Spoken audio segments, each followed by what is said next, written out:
Hello friends, आज की इस वीडियो में आप सभी के लिए जल विभाग से के डायरेक्ट वैकेंसी का ऑफिशियल विज्ञापन लेकर आए। यदि आप भी जल विभाग में नौकरी प्राप्त करना चाहते हैं तो आप सभी के पास एक सुनहरा मौका है। और इसमें आपकी जो एजुकेशन क्वालिफिकेशन है, योग्यता है, वो 8वीं और 10वीं पास रखी गई है। यदि आप 8वीं पास हैं तो भी यहाँ इस वैकेंसीज में अप्लाई कर सकते हैं। आप लोगों के लिए काफ़ी सारी वैकेंसीज रहने वाली है।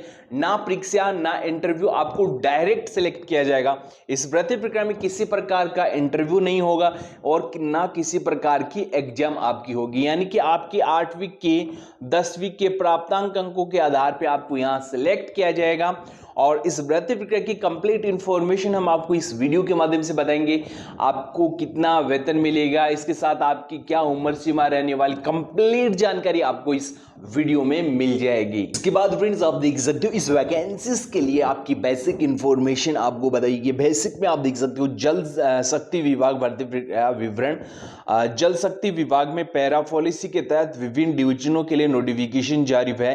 ये भर्ती प्रक्रिया पूरी तरह से ऑफलाइन जो है माध्यम से की जा रही है। यानी कि जो रिक्रूटमेंट आपकी निकल रही है, इसकी जो फॉर्म है वो ऑफलाइन मोड से भरे जाएंगे। और जून और जुलाई 2026 की ये लेटेस्ट वैकेंसीज रहने वाली है। आपको मैंने डेट बता दी है। और इसके साथ फिर आपको इसमें एज डिटेल्स बताइए तो 18 से लेके 45 वर्ष की जो कैंडिडेट हैं वो अप्लाई कर सकते हैं। ठीक है, 18 से लेके 45 वर्ष के जो कैंडिडेट है वो अप्लाई कर सकते हैं। आयु की गणना आवेदन की अंतिम तिथि से के आधार पे की जाएगी। यानी कि जो इस भर्ती प्रक्रिया की लास्ट डेट है उससे आयु की गणना की जाएगी, यानी कि आपकी एज ऑन रहने वाली है। इसके साथ फिर आपकी यहाँ एजुकेशन क्वालिफिकेशंस बताई गई है कि 8वीं पास के लिए कौन सी पोस्ट है, 10वीं पास के लिए कौन सी पोस्ट है, ITI वाले अभ्यर्थियों के लिए कौन सी पोस्ट जो है फिलहाल जल शक्ति विभाग से आपको मिल रही है। तो सबसे पहले बात कर लेते हैं शैक्षणिक योग्यता की। शैक्षणिक योग्यता में आपको क्या बताया गया है? पैरा पंप ऑपरेटर यानी कि जो पंप चालक है, तो पंप चालक की कितनी पोस्ट है और आपकी क्या एजुकेशन क्वालिफिकेशन मिलेगी? तो पंप चालक की आपकी जो योग्यता रहने वाली है वो है 10वीं पास के साथ साथ electrician, wireman, diesel mechanic, pump mechanic, motor mechanic या पंप ऑपरेटर ट्रेड में आपके पास ITI सर्टिफिकेट है तो आप पंप ऑपरेटर के लिए अप्लाई कर सकते हैं। पंप ऑपरेटर की आपकी एजुकेशन क्वालिफिकेशन आपके सामने है।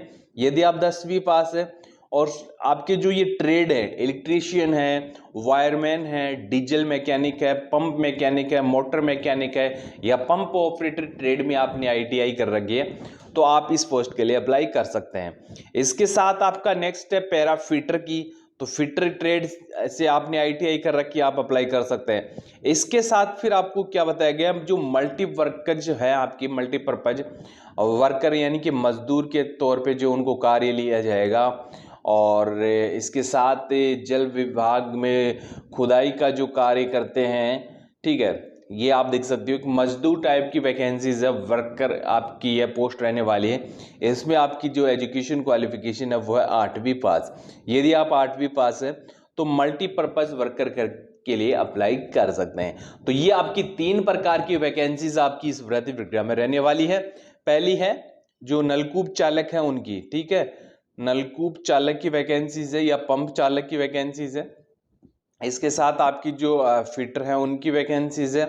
इसके साथ आपकी नेक्स्ट वैकेंसीज वर्कर की है, ठीक है, वर्कर के जो मजदूर श्रेणी के जो व्यक्ति हैं, जो पोस्ट है वो आपकी रहने वाली है। तो ये आपकी निम्न प्रकार की वैकेंसीज इस भर्ती प्रक्रिया में आपको मिल रही है। स्थानीय निवासी आवेदक का संबंधित क्षेत्र का बोनाफाइड निवासी होना चाहिए। यानी कि जो आपकी डिवीजन वाइज वैकेंसीज निकली है, ठीक है, डिवीजन वाइज, तो डिवीजन वाइज ही अभ्यर्थियों को इसमें शामिल किया जाएगा। ये बेस्ट है क्योंकि संबंधित जिले के अभ्यर्थियों को ही इसमें जॉब मिलेगा। और इसके साथ इसमें आपको क्या फिक्स मानदेय मिलता है? इन पदों पर चयनित उम्मीदवारों को शुरुआत में सरकार के नियमों के तहत मासिक मानदेय जो वेतन दिया जाता है वो रहने वाले हैं पंप ऑपरेटर के 7,100 रुपये, पैराफिटर के 7,100 रुपये, मल्टीपर्पज MPW के लिए 6,000 रुपये प्रति माह। कार्य का समय आमतौर पर 6 घंटे निर्धारित होता है, ठीक है, 6 घंटे से भी कम आपको काम करना पड़ता है, ठीक है, 6 घंटे भी आपको नहीं करना पड़ता है। और जो आपको सैलरी है वो भी अच्छी मिल रही है। आगे जाके जो है आप इस जल शक्ति विभाग में परमानेंट भी हो सकते हैं। चयन प्रक्रिया में आप देख सकते हो आपको क्या बताया गया है। इस भर्ती प्रक्रिया में कोई भी लिखित परीक्षा नहीं होगी और ना ही कोई जो पारस्परिक आपका इंटरव्यू होगा। और सेलेक्ट कैसे किया जाएगा, तो सिलेक्शन संबंधी डिटेल्स में उम्मीदवारों का चयन क्या बताया गया है, पूरी तरह से मेरिट और डॉक्यूमेंट्स जो वैल्यूएशन के आधार पे किया जाएगा। और इसमें आप देख सकते हो शैक्षणिक योग्यता, उम्मीदवार 8वीं या 10वीं में प्राप्तांक प्रतिशत के अंकों का आधा स्कोर मेरिट में जुड़ेगा। यदि आपको 60% नंबर आए तो आपके 3 नंबर जुड़ेंगे, ठीक है। इसके साथ बीपीएल परिवार से यदि हैं तो आपको 1 अंक या बोनस मिलेगा।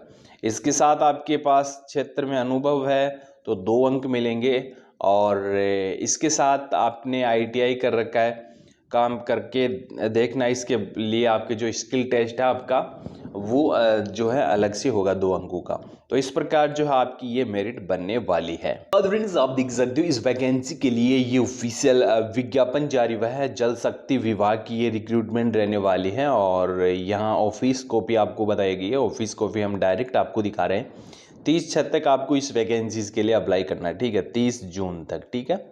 आपको डेट विशेष ध्यान रखना है, 30 जून तक आपको इस वैकेंसीज के लिए अप्लाई कर देना है। और इसके साथ फिर आपको यहाँ वैकेंसी डिटेल्स बताइए। डिवीजन वाइज 32 वैकेंसीज आपको मिल रही है, 32 वैकेंसीज मिल रही है। और किस डिवीजन की वैकेंसीज है अभी हम आपको डिवीजन का नाम दिखा देते हैं। आप अपने डिवीजन के अकॉर्डिंग आर के जो डिवीजन है वो आपका इसमें रहने वाले है, ठीक है। और इसके साथ फिर आपको फिर एजुकेशन क्वालिफिकेशन वेतन बताया गया है और हिमाचल का बोनाफाइड आपके पास होना चाहिए। कैसे सेलेक्ट किया जा रहा है अभ्यर्थियों को वो आपको बताया गया है। और फिजिकल टेस्ट में आपको बताया गया फिजिकल टेस्ट किस प्रकार का होगा और टर्म्स और कंडीशंस आपको बताए गए इस वैकेंसीज के लिए। और ये फॉर्म आपको भरना है, ठीक है। क्या फॉर्म है वो आप देख सकते हो। जो आपका जो application for the post of pump operator पाराफिटर, ठीक है। तो जो भी पोस्ट अप्लाइड, जिस पोस्ट के लिए आप अप्लाई कर रहे हो उसका नाम, अभ्यर्थी का नाम और फादर्स का नाम, जन्म तिथि वगैरह वगैरह। और इसके साथ ये आप देख सकते हो फॉर्म भर सकते हो आप आसानी से, ठीक है। तो यदि आप ये फॉर्म भरना चाहते हैं, फॉर्म भरने में कोई दिक्कत आ रही है, ठीक है, फॉर्म भरने में कुछ पॉइंट्स आपको समझ में नहीं आ रहे, तो आप हमें कमेंट कर सकते हैं, हम आपको कमेंट में जानकारी उपलब्ध करवा देंगे। तो फिलहाल हिमाचल प्रदेश सरकार की ओर से ये वैकेंसी निकल चुकी है। जल्द ही यूपी, हरियाणा, पंजाब, राजस्थान और अन्य स्टेटों में बड़ी वैकेंसीज आने वाली है। चैनल को सब्सक्राइब जरूर कर लेना।